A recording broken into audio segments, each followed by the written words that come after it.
বিয়ে হয়েছে, সন্তানও নিতে চাচ্ছেন, কিন্তু ঠিক কোন সময় সহবাস করলে গর্ভধারণের সম্ভাবনা সবচেয়ে বেশি এটাই কি বুঝতে পারছেন না?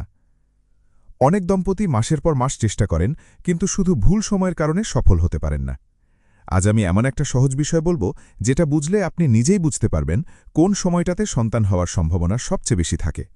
আর অবাক করা বিষয় হল, অনেক শিক্ষিত মানুষও এই হিসাবটা ভুল করেন, ফলে অযথাই দুশ্চিন্তা বাড়তে থাকে। আসলে কোন সময়টাতে সম্ভাবনা সবচেয়ে বেশি? প্রতি মাসে নারীর শরীরে একটা বিশেষ সময় আসে যখন গর্ভধারণের সম্ভাবনা অনেক বেড়ে যায়। এই সময়টাকেই বলা হয় ফার্টাইল উইন্ডো। এই সময়টা সঠিকভাবে বুঝতে পারলে সন্তান নেওয়ার সম্ভাবনাও অনেক বেড়ে যায়। শরীর কিভাবে সংকেত দেয়?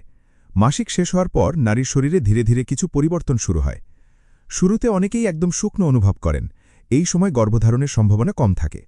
দ্বিতীয় ধাপ, তারপর হালকা ভেজা ভাব শুরু হতে পারে, তবে তখনও সম্ভাবনা খুব বেশি না।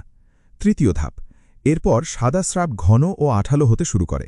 এটা দেখলে বুঝবেন শরীর ধীরে ধীরে ফার্টাইল উইন্ডোর দিকে যাচ্ছে। সবচেয়ে গুরুত্বপূর্ণ সময়, এবার আসে সবচেয়ে গুরুত্বপূর্ণ ধাপ। সাদা স্রাব পাতলা, পিচ্ছিল আর ডিমের সাদা অংশের মতো হয়ে যায়। আঙুল দিয়ে টানলে সহজে ছিঁড়ে যায় না।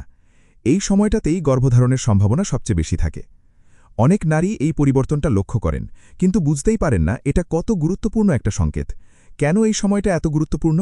কারণ প্রতি মাসে নারীর শরীর থেকে একটি ডিম্বাণু বের হয়, আর সেই ডিম্বাণু মাত্র প্রায় ২৪ ঘণ্টা বেঁচে থাকে। অন্যদিকে পুরুষের শুক্রাণু নারীর শরীরে কয়েকদিন পর্যন্ত বেঁচে থাকতে পারে, তাই ডিম্বাণু বের হওয়ার আগেই শুক্রাণুকে প্রস্তুত থাকতে হয়। এই কারণেই ফার্টাইল উইন্ডো এত গুরুত্বপূর্ণ। তাহলে কখন চেষ্টা করবেন? যখন ঘন সাদা স্রাব শুরু হবে সেই সময় থেকেই সহবাস শুরু করতে পারেন।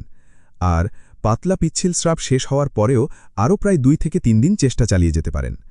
আরেকটা গুরুত্বপূর্ণ লক্ষণ, অনেকেই জানেন না এই সময় শরীরের তাপমাত্রাও সামান্য পরিবর্তন হয়।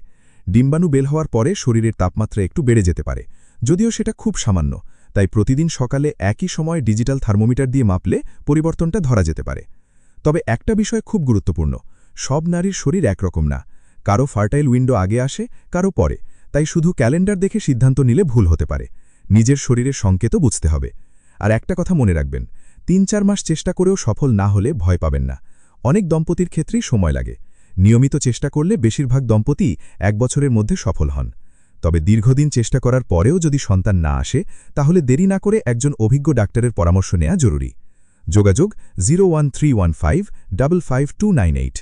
কারণ সঠিক সময়, সঠিক পরামর্শ আর সঠিক চিকিৎসা, এই তিনটাই সবচেয়ে গুরুত্বপূর্ণ। মনে রাখবেন, সন্তান হওয়া শুধু ভাগ্যের বিষয় না, সঠিক সময়টাও এখানে অনেক বড় ভূমিকা রাখে। ভিডিওটা যদি আপনার কাজে লাগে তাহলে লাইক দিন, শেয়ার করুন।